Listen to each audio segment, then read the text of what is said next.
Now, new Creamy Prom, the first and only permanent with homogenized waving cream. And Deep Magic, new facial cleansing lotion that cleans your skin deep, deep down where beauty begins. Present Our Miss Brooks, starring Eve Arden.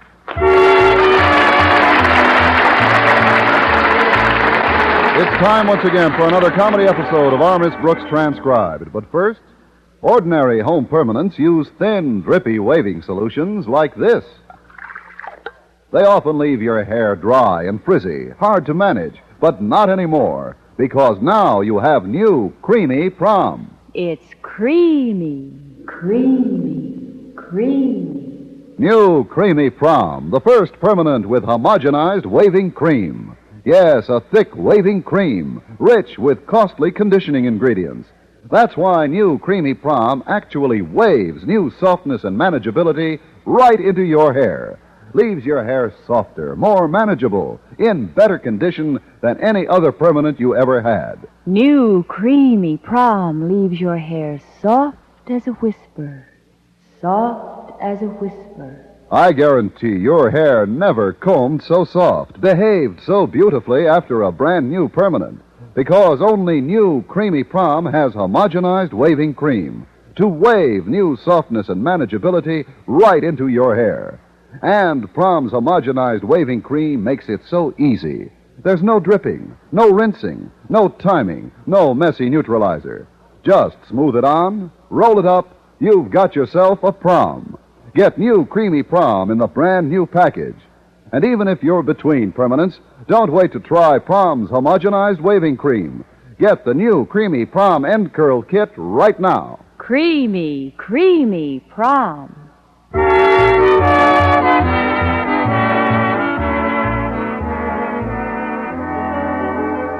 Well, bigger and better playgrounds are an important issue in most communities throughout the country. Madison High School, where our Miss Brooks teaches English, recently volunteered to help its local Chamber of Commerce collect funds for this worthy cause. That's why our beloved principal, Osgood Conklin, called us into his office early Friday morning.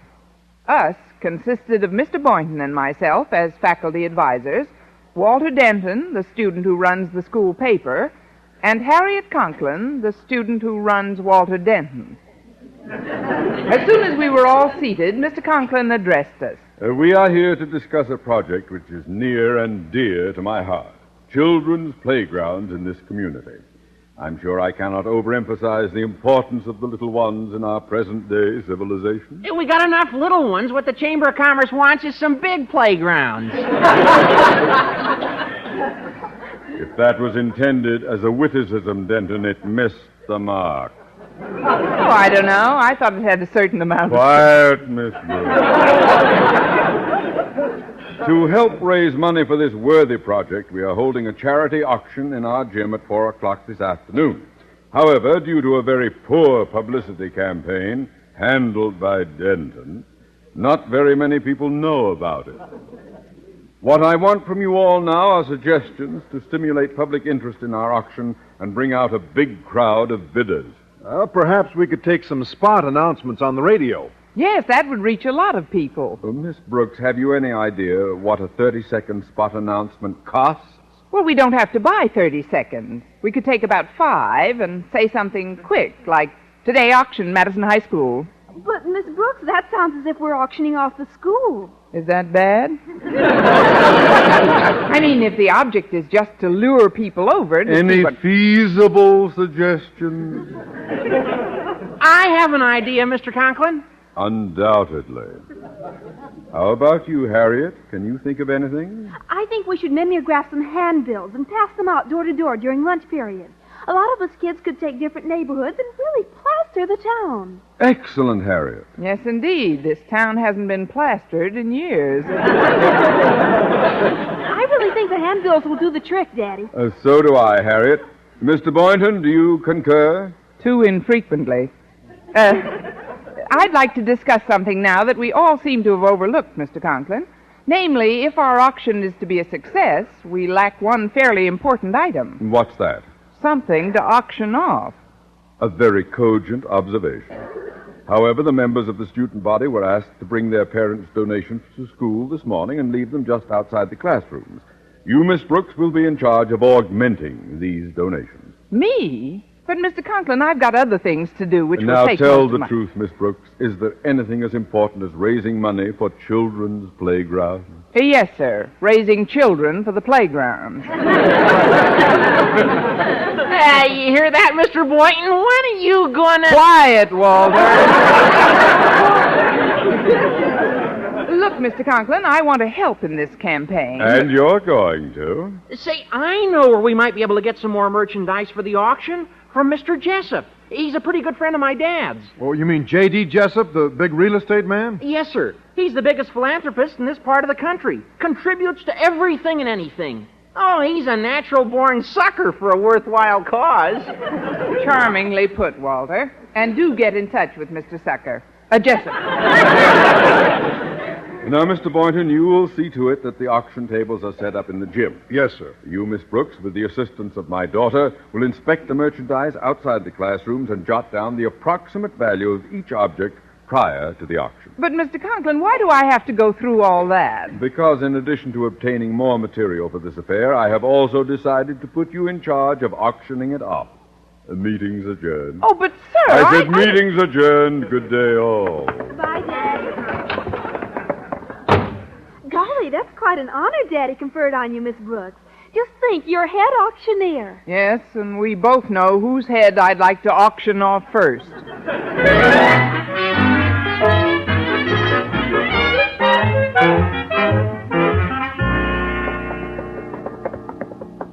Well, let's see what's in this pile over here, Miss Brooks. One broken lamp, one pretty beat-up coffee pot, and look at this, a used money belt. Ah, Mr. Boynton made a donation. Well, it's not much of a haul so far, but I'd better jot it all down anyway. What's this? A box of Christmas tree ornaments. That's timely. One woolen sock, a busted harmonica, and here's one ice skate. One ice skate? That'll be for the fellow who gets the one sock. Oh, we've got to do better than this. Well, Daddy would have donated some things himself, Miss Brooks, but we traded in all our old furniture for the stuff that's going into our new house. Oh, that's right. You're moving soon, aren't you? Late this afternoon. I'm sure Daddy will invite you over as soon as we're settled. Well, your mother might, but not your daddy. He's been angry at me all week, Harriet. That's why he's piling all this extra work on me, to get even. Get even for what? A slight accident that occurred in his office on Monday. He asked me to cut the price tag off a new umbrella he'd bought. And? Well, I took a scissors and went after it. Unfortunately, my hand slipped and I cut a nick in the material of the umbrella. How big a nick? 2 yards.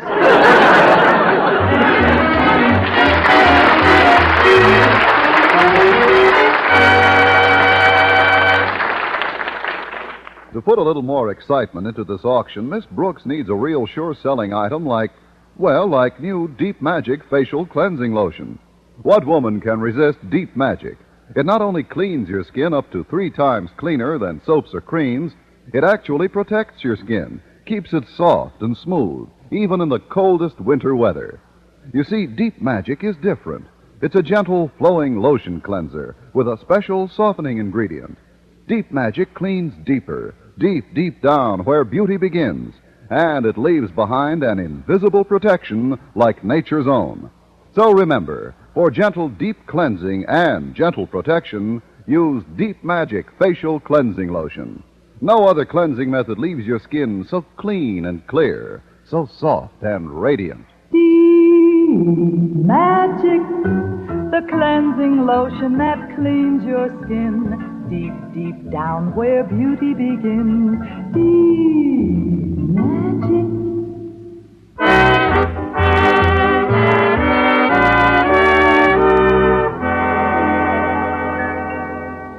Well, what with rounding up additional donations for the charity bazaar and doing a little teaching on the side, I had quite a busy morning.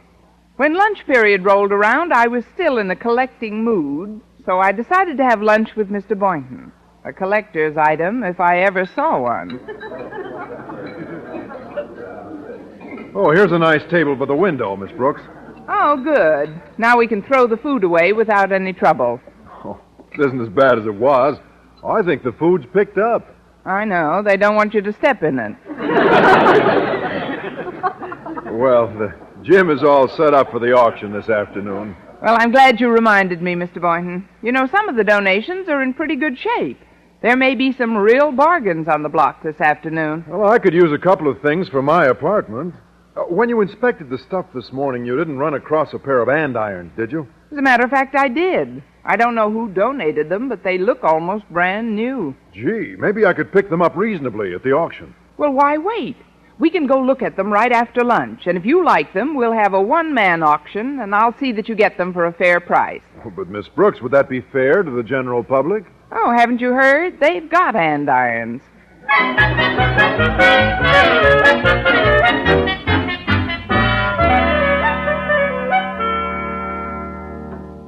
Have you seen Stretch Snodgrass anywhere, Harriet? No, Daddy, I haven't. I told that dummy to bring lunch to my office 20 minutes ago. Please, Daddy, that's no way to talk about Madison's star athlete. He may be a star athlete, but it's his brain that needs the exercise.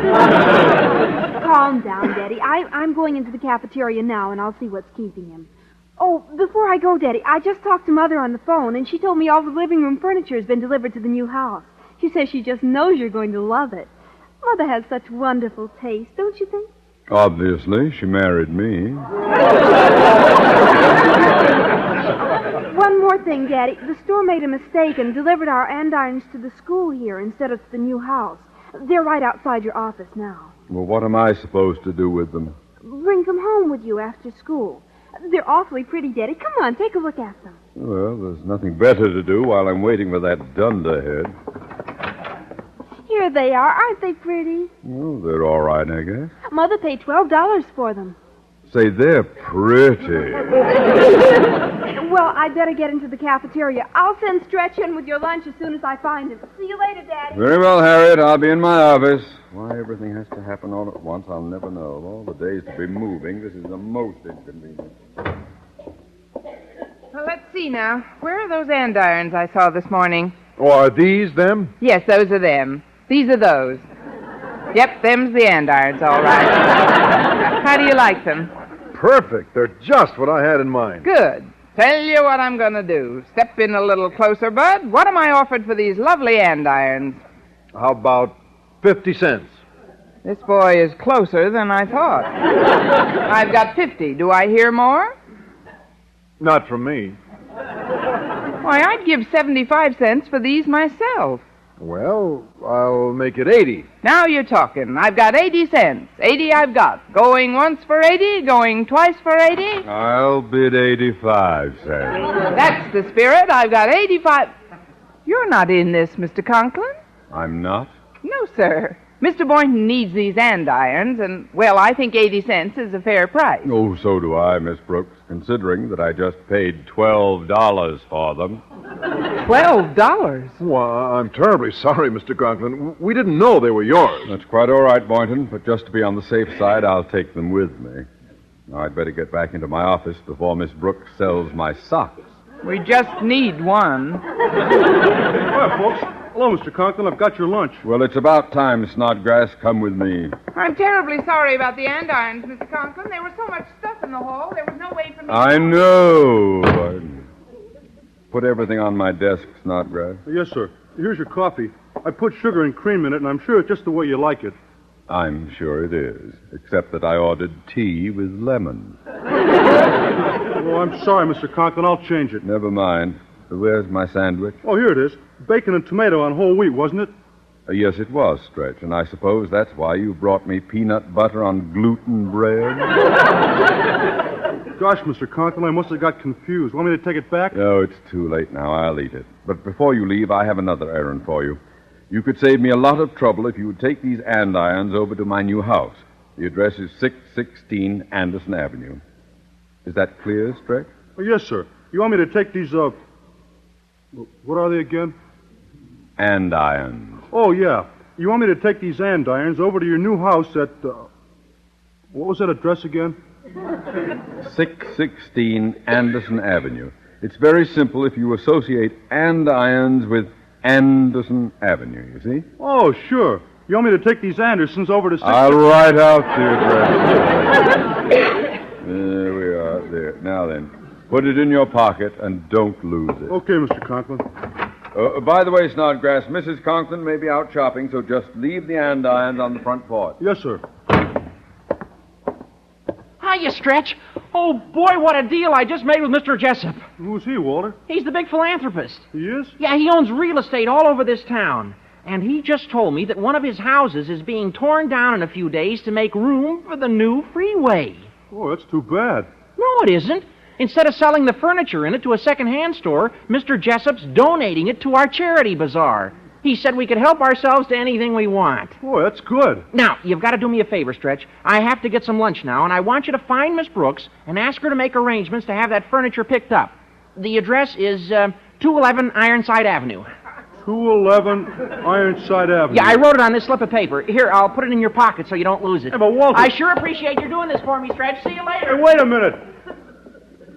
Gosh, now he's got everything mixed up. Let's see. Mr. Conklin's new address is on this slip of paper. Where is it? What was it Mr. Conklin said again? Associate. Andirons, Ironside. Yeah, that's it. Sure, the andirons go to 211 Ironside Avenue, and we pick up the furniture at 616 Anderson Avenue.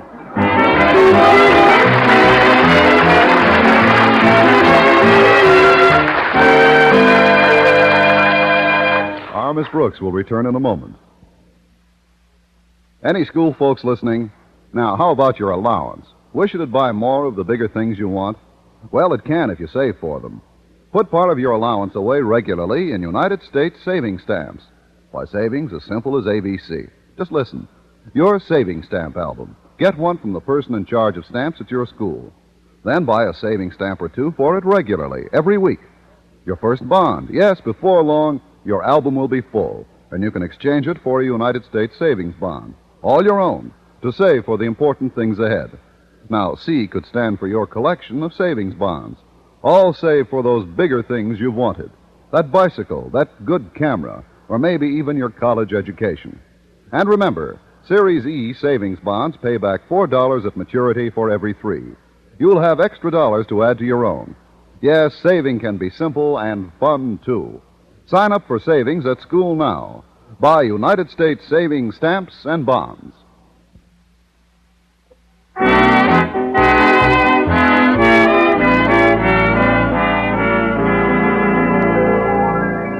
Well, at 3:30 that afternoon, Miss Brooks and Stretch Snodgrass picked up a van full of what was presumably Mr. Jessup's furniture at 616 Anderson Avenue. The only fly in the ointment was that 616 Anderson Avenue happened to be Mr. Conklin's new house, and Mrs. Conklin had just purchased the furniture. At 4:30, the auction began at school. Going once, going twice. Sold to the gentleman in the Derby for $1.75. And now, folks, we'll have a brief intermission. Hey, why are you doing that, Miss Brooks? We still got a whole bunch of furniture to auction off. Well, I'm just stalling, Walter. I'm hoping some bigger spenders will drop in. I think it's a shame to let a beautiful rug like that last one go for $1.75. Me too, Mrs. Davis. And I hated to sell that lovely piano for $19.50. I'll just have to get higher bids on the remaining items. Oh, Miss Brooks. Yes, Mr. Boynton? What would I have to offer you on that red plush love seat? Just a little encouragement.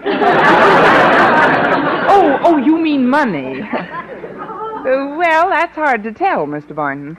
I have an idea how we can get higher bids, Connie. Why don't I act as sort of a shill?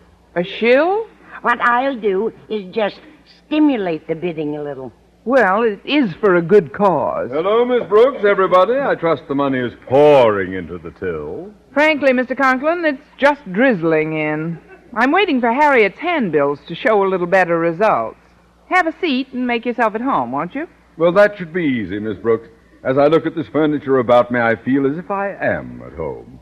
Now, take that lamp, for example. It's almost an exact duplicate of one my wife bought last week. Cost over $40. What did that one go for, may I ask? 7.5. 7.5. That is a bargain. And now then, inasmuch as this project is so close to my heart, I think I should participate. Now, take that red plush love seat, for example. It would be a perfect match for one I have at home. Paid $150 for it.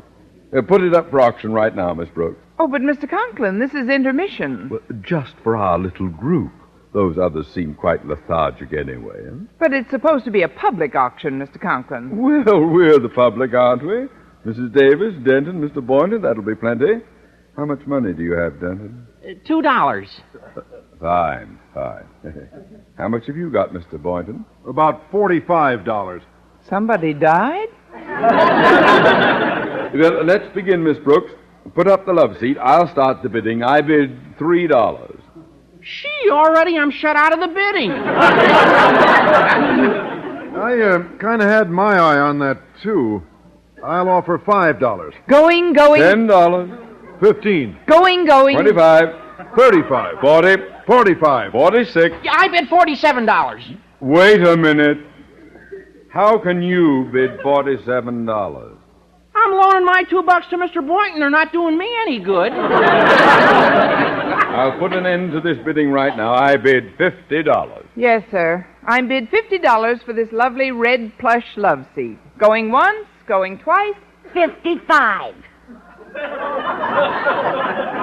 Where did that come from?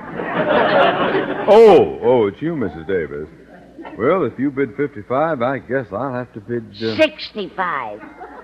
75. 80. 85. I've got 85. Going once, going twice. Last chance. Let's have another bid, or this gentleman gets it for 85. Going. Remember, folks, in addition to this beautiful love seat, I'm throwing in absolutely free a box of Cracker Jack. 86. I bid $100, and that is my final offer. 110. I'm bid $110. Going. Come. I'll have to sell it to Mrs. Davis unless I get a higher bid. Going. 150.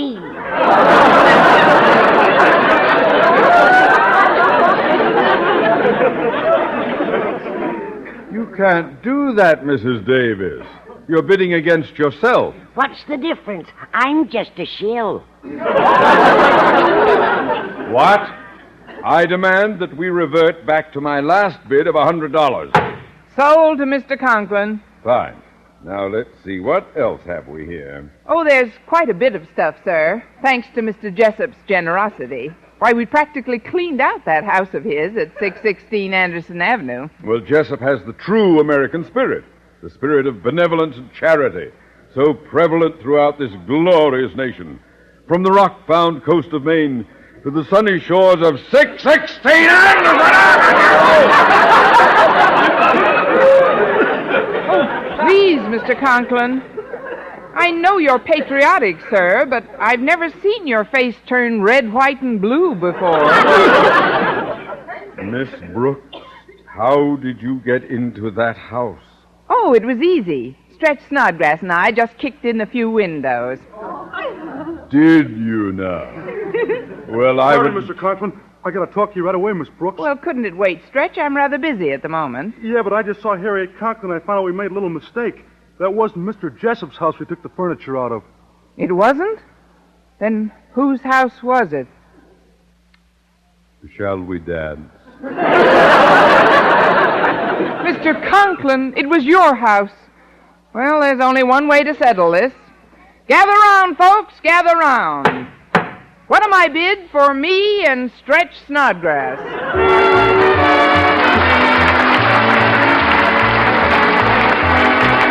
Our Miss Brooks, starring Eve Arden, transcribed, was produced and directed by Larry Burns, written by Joe Quillen and Al Lewis, with the music of Wilbur Hatch.